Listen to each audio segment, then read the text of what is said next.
Tsy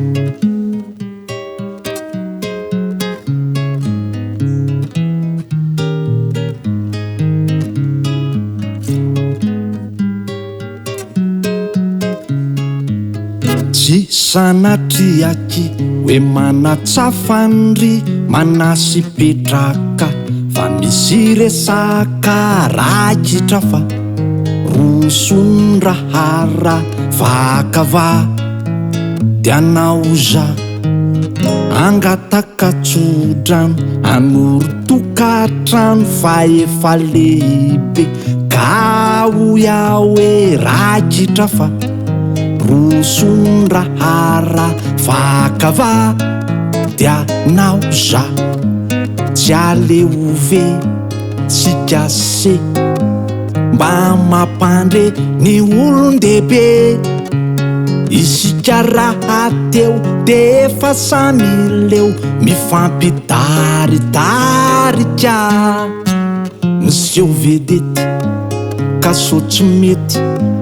ramboly tety de tapo tanety atreny amorony kopa atrany ambato be voka nanjeny andro lahava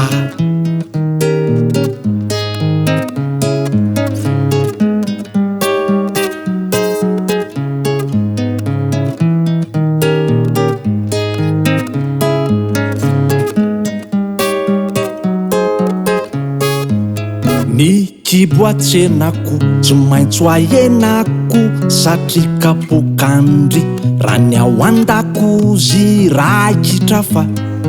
rosondrahara fanamba dianauza ny bakiraro alo angamba tsy olo matetiky voso fa tsy obobongolo rakitra fa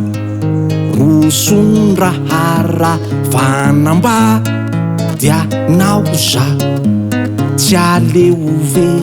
tsikase mba mampandre ny olon-dehibe isika raha teo de efa samileo mifampidaridarika miseho vedety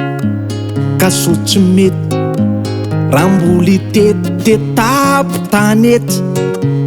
atreny amorony kopa atrany ambato be voka nanjeny andro lahava